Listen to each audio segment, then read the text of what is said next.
I don't know where I am. I don't know if I'll ever escape.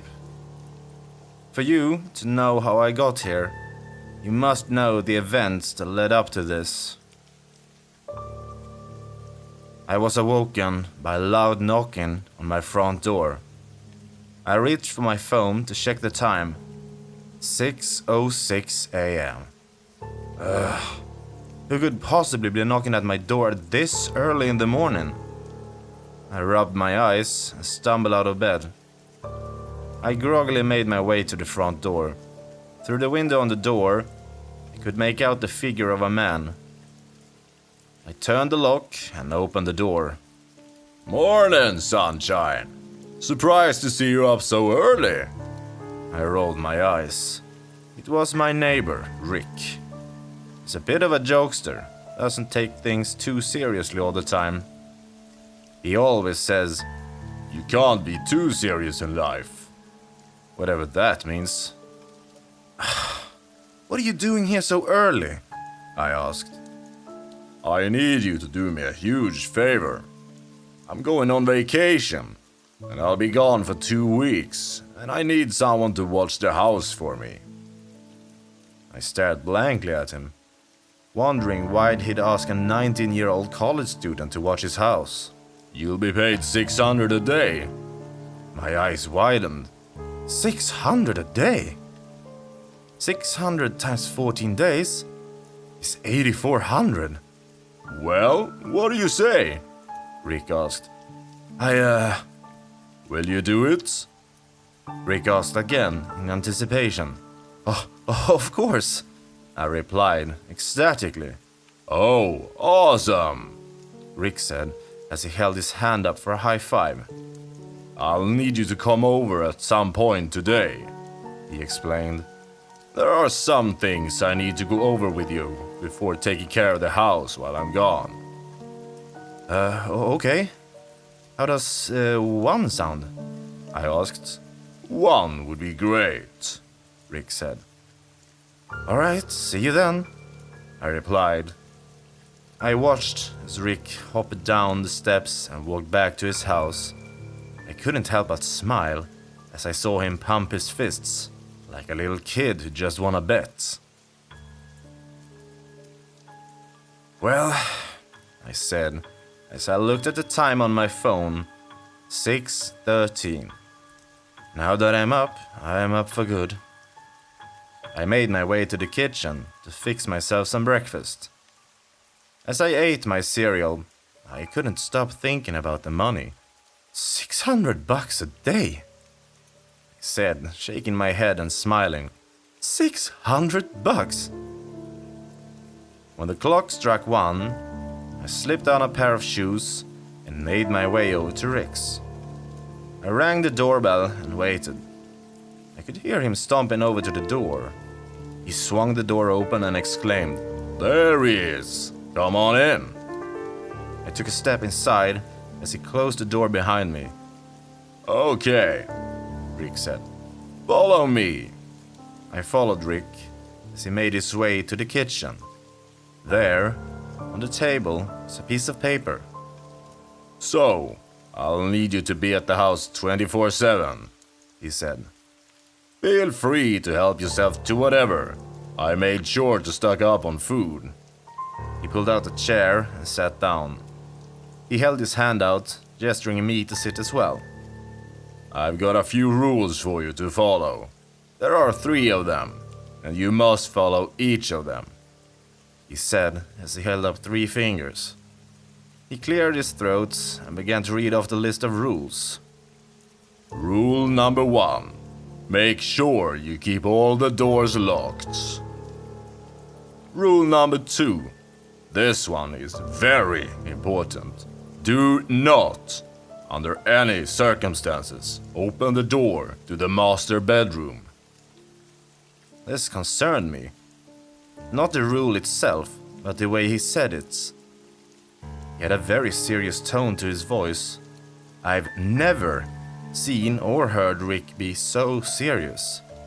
To be honest, I thought he was just messing with me, so I let out a little chuckle.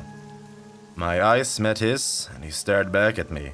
with a very serious look on his face. I felt a chill go up my spine. I know you probably think I'm joking, but you must follow this rule to the teeth, he said. I cannot stress enough how important it is that you follow this rule. I opened my mouth to ask why, but he continued to the next rule. Rule number 3. Lastly, if you'd like, you may invite a few friends over to keep you company, but just a few.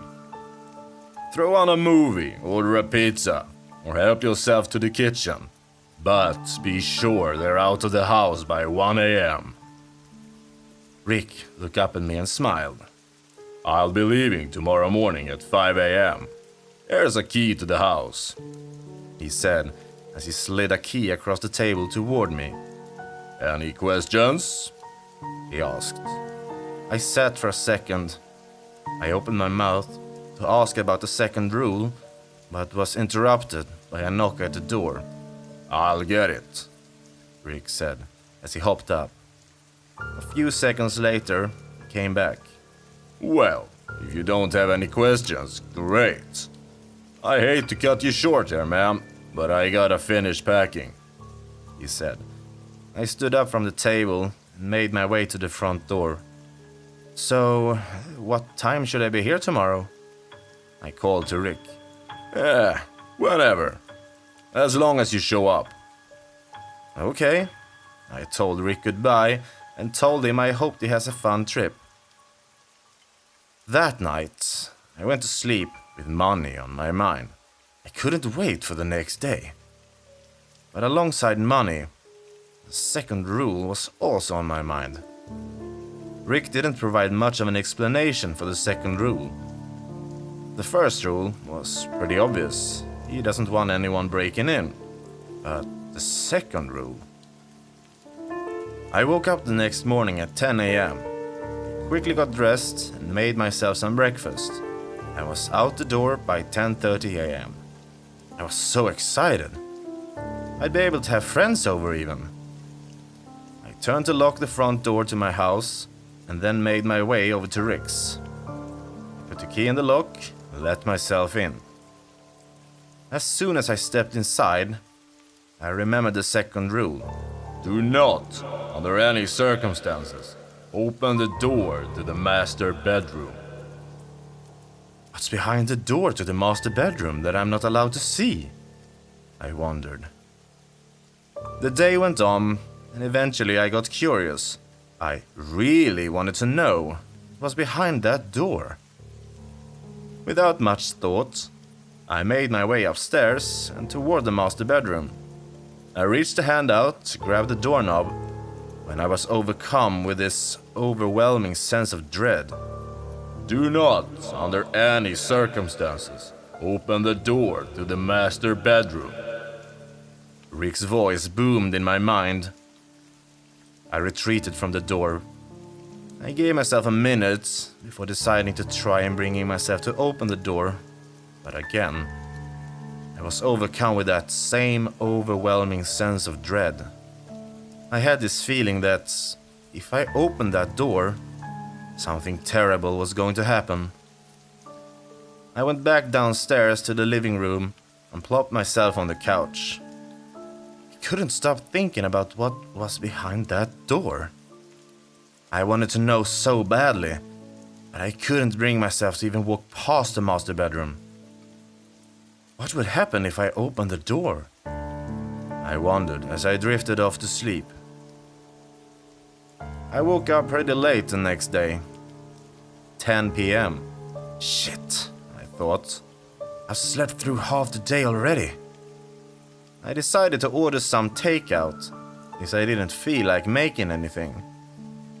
As I waited for my food, my phone began vibrating. I picked it up and looked at the caller ID. John. I clicked answer. Hey man, how's it going at the house? He asked excitedly. It's been alright. Kinda boring though, I said. That sucks. Hey, maybe I could come over and we can hang out? John said. Sure, I said. All right, be there in 10, he said and hung up. I sat back on the couch and waited. About 5 minutes later, there was a knock at the door. I got up and looked through the glass. It was the delivery man with my food. I unlocked the door and retrieved my food. After he left, I locked the door. Just as I was about to sit down, there was another knock. He sighed and walked back to the door. I unlocked it, and standing on the porch was John. Hey, I hope you don't mind that I brought Amy along, he said. Amy is a pretty good friend of ours, so I didn't mind. I motioned for them to come inside and locked the door behind them. So, who's the guy you're house-sitting for again? Amy asked. His name is Rick. He's pretty cool, I replied. Rick, she said in a pondering tone. Hey, what's this about? John called from the kitchen. Amy and I went to see what he was asking about. John turned the piece of paper toward me. Oh, that's just a list of rules Rick left for me. Pretty cool that he's allowing you to have friends over, Amy said.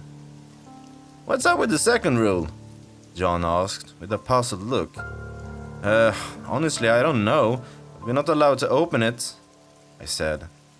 I hadn't told John about my experience with the door the other day. What? Is he stashing drugs in there or something? John scoffed. I just shrugged and went back to the living room. As you can guess, the day was pretty uneventful. Before we knew it, it was already 12 a.m. Amy had fallen asleep. I decided to let her sleep until it was time for her and John to leave.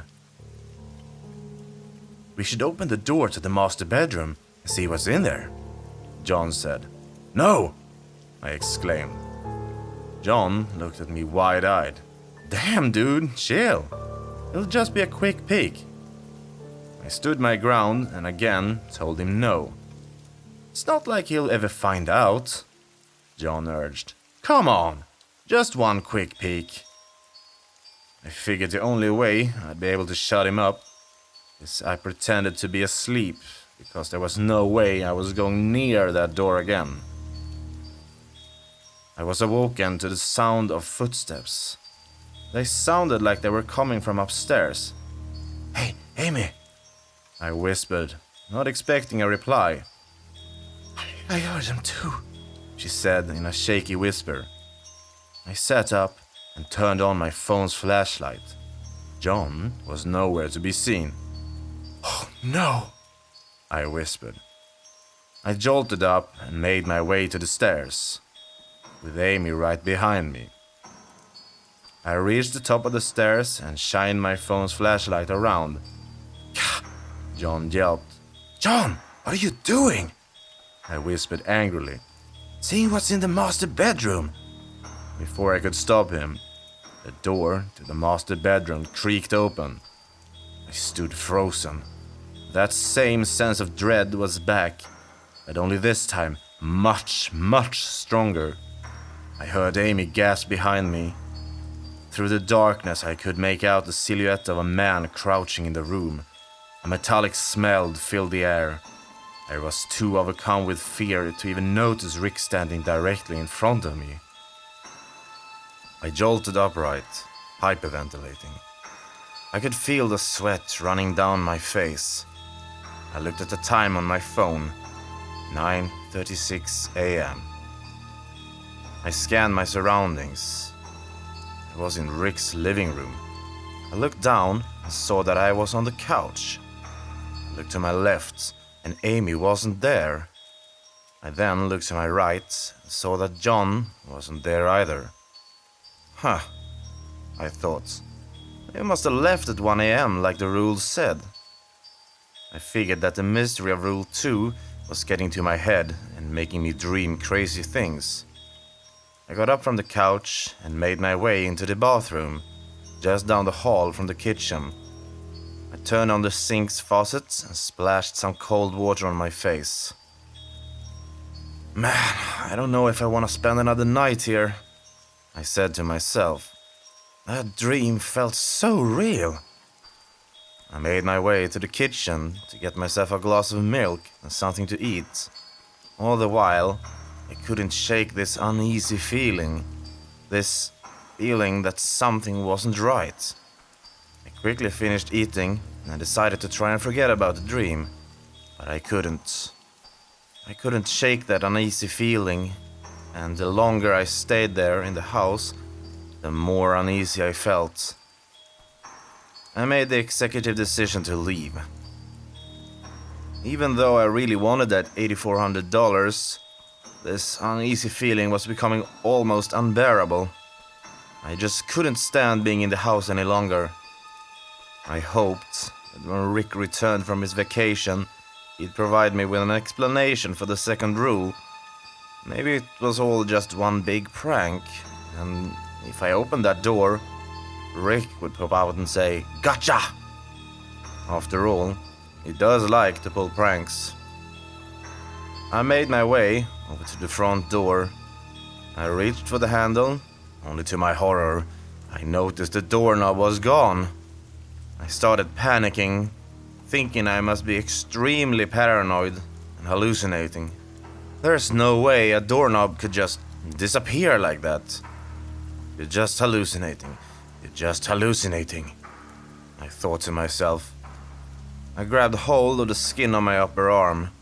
"Come on, man, get a grip," I said as I squeezed the skin between my fingers, hard enough to make my eyes water. I rubbed my eyes and looked again. Still, no doorknob. I pulled my phone out of my pocket and called John. I heard it ring, but then it went straight to voicemail. "God damn it, John!" I grumbled in frustration. I was really hoping that John would be able to come over and unlock the door from the other side by picking the lock. I tried calling him again, but it went straight to voicemail. "Fuck!" I shouted as I slammed my fist against the door. My eyes darted around the living room, searching for an escape. "There," I whispered as my eyes rested upon a window. I bolted for the window and began to pull. It didn't open. "Should probably unlock it first," I said with a chuckle. I reached to unlock the window, but realized there was no knob to unlock the window. My breathing got faster. I decided to try and call Amy. I put my phone to my ear and waited. It rang, and I was starting to get hope that she'd answer, and then it went to voicemail. Oh, fuck. I quickly dialed 911. I put the phone back up to my ear and listened. "The number you are trying to call is not in service," I heard a voice say. "What the fuck do you mean 911 is not in service?" I shouted at my phone. I ended the call and then dialed 911 again. "The number you are trying to..." "Fuck!" I screamed as I slammed my phone on the ground. I quickly looked around the room for something I could use to break the window. Couldn't find anything useful in the living room, so I bolted to the kitchen. I picked up a chair and ran back to the living room. I slammed the chair into the window, glass shattering in my face. I threw the chair to the side and looked back up at my escape. I gasped. There was no window. I started hyperventilating. No, this can't be real, I said as I looked down. There, resting at my feet, was a picture of Rick's front yard. This has gotta be all one big prank, I said under my breath. I walked around the living room some more, trying each window. I don't know why I did what I did. Maybe it was to validate that this window was in fact real. Maybe it was because I was trying to prove to myself that I'm crazy and everything's happened is all just one big hallucination. Instead of smashing the window in front of me, I reached up with both arms outstretched and grabbed hold of the sides of the window frame. There stood a blank wall as I held another picture of a window. I threw the picture on the floor and watched as the glass shattered. I don't know what I was expecting to find. I should have known. I hoped that underneath this picture would be a real window, but all there was a blank wall. I was helpless. There was nothing I could do to escape. I dropped to my knees and threw my face into my hands. I could taste the saltiness of my tears as they streamed down my face. I wailed and heaved. I'd never seen my friends or family again. How could I have been so stupid? I didn't even bother telling my family that I was going to be house-sitting. No one would ever find me. I then heard footsteps behind me. I slowly turned around. Before I had any time to process what was going on, Rick slammed a piece of metal on my head. I opened my eyes. Morning, sunshine! I heard a familiar voice say, What the? Rick! Yep, that's me, he said. Fuck! I thought. How could I have been so stupid? It was a trap. The $600 a day was just to lure me in. He wanted me to open that door. He even made me lure my friends. Now I know I wanted to keep the doors locked at all times. Rick never even left. He'd been here this entire time, lying in wait in the master bedroom for me or one of my friends to open that door. I can't believe you fell for my trap, he said as he slowly turned to face me. Did you really think I'd pay you $600 a day? A young, dumb and broke college student. You see, I knew that the $600 a day would pique your interest, he said as he slowly walked towards me. And I know, because you're a college student, you like to break rules. You don't know how excited I was when I saw you reach for the doorknob. Too bad you were too much of a coward to open it. Rick sneered. What the fuck, Rick? I shouted. It was only then that I realized I was strapped down to a table. What did you do to John and Amy? I screamed.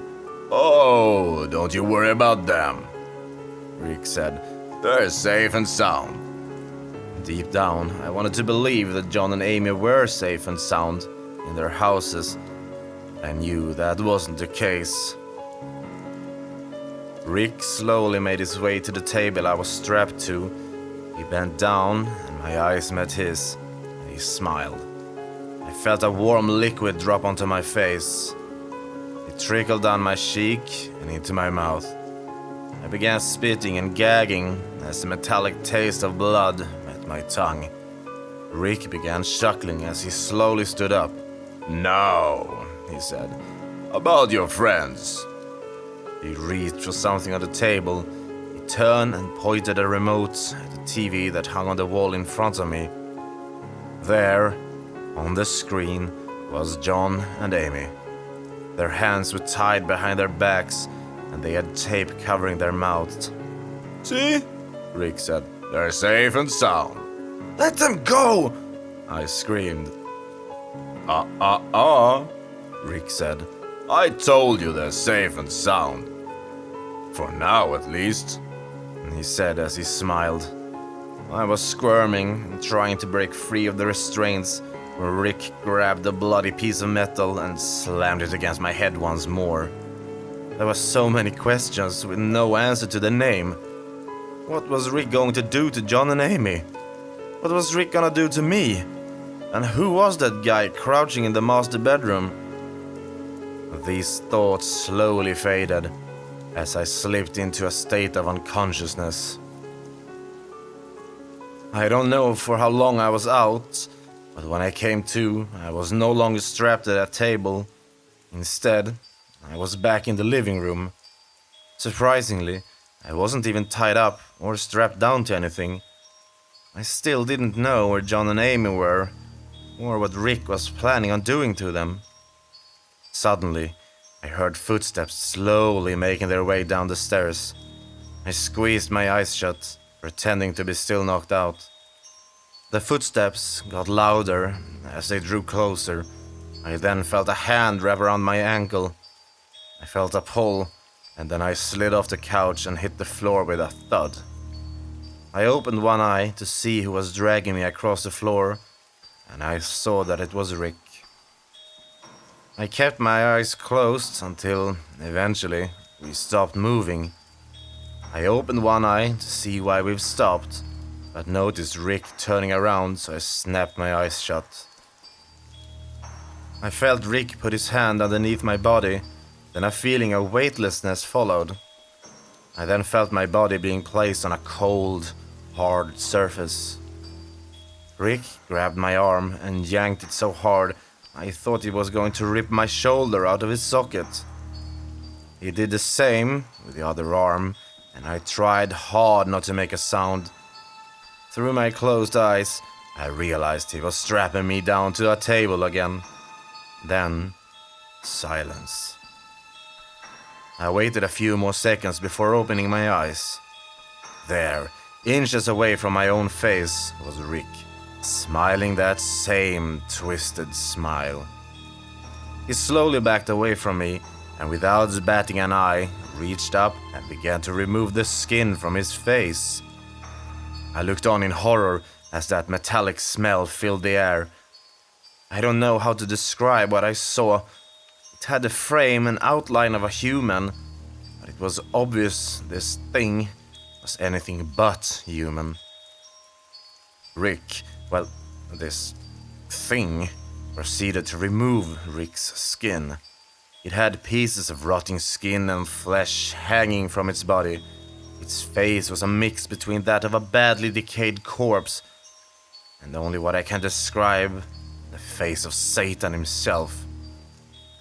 The sockets, where its eyes should have been, were empty and hollow, but I knew it was staring at me. It couldn't move. No matter how hard I tried, I wanted to run, I wanted to scream, but no sound came out. It slowly took a step forward, then another, and another, till it was just inches away from me. It began smiling, and I could smell that metallic smell, only this time it was accompanied by the smell of rotting flesh. And then it spoke. "Morning, sunshine." This thing sounded exactly like Rick.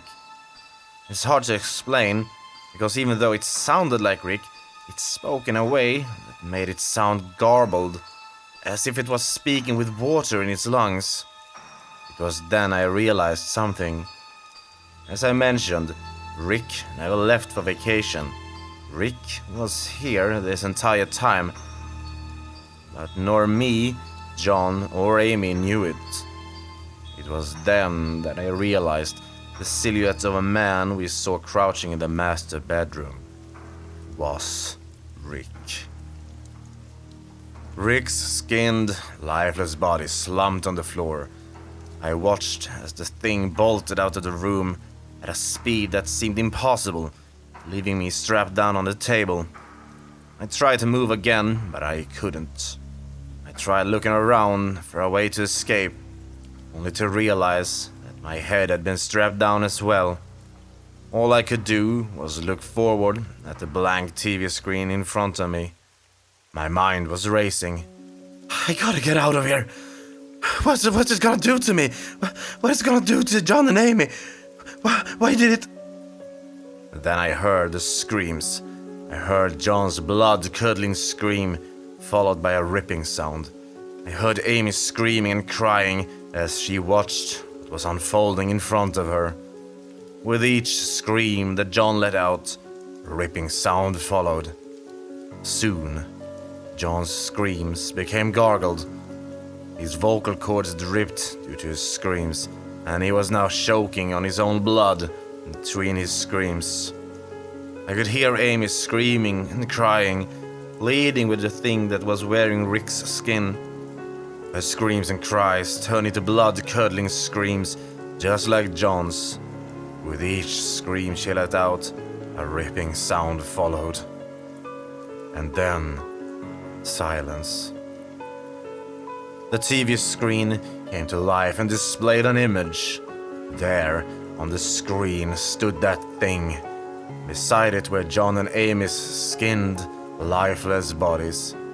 It stood there, staring at the screen, smiling. It held up John's skin. It smiled even bigger, knowing that even before the screen came on, I knew exactly what it was doing. It stood there, wearing Amy's skin. John and Amy's eyes stared wide open at me through the screen, blood pooling all around them. I don't know why it spared me. I don't know why it wanted me to live. I don't know where I am. I think I might be in Rick's house still, but I don't know. There are still so many questions that still don't have an answer to their name. Did Rick know that this malevolent being was in his house all along? If so, why did he let me into his house, knowing this thing was there? Maybe he knew that the thing was in the house, but he was trying to protect me by putting the second rule on there, hoping I'd listen. No, that doesn't make any sense. Or maybe Rick is just an innocent victim in all of this. Maybe Rick didn't even know that this thing was in his house. His life ripped apart from him as he prepared for his vacation, totally oblivious to what was about to happen to him. I don't know though, and I don't think I ever will. All I know is that Rick is dead, as well as my two friends. And it's all my fault. Had I not invited them over, had I stopped John sooner, maybe they'd still be alive. What would have happened if I never opened that door? Would John and Amy still be here? And Rick? Can't say for sure. I don't even know if that was the real Rick I saw at the front door that morning. And if it was, I don't know if there would ever be anything I could have done to save him. And if it was, I don't know if there would have been anything I could have done to save him. The slam of a door coming from upstairs broke me from my thoughts. That thing must have retreated back into the master bedroom, happy and content with his two new skins. But I don't know for how long its state of concealment will last. All I know is that there's no escape, and that I am stuck here with that thing that stole my friends and Rick's skin. I can still smell that metallic smell alongside the smell of John's and Amy's and Rick's rotting corpses. All of them. All of their skinned, lifeless corpses. John's phone is about to die, so whoever reads this, please send help. And please, whoever comes to my rescue, do not, under any circumstances, open the door to the master bedroom.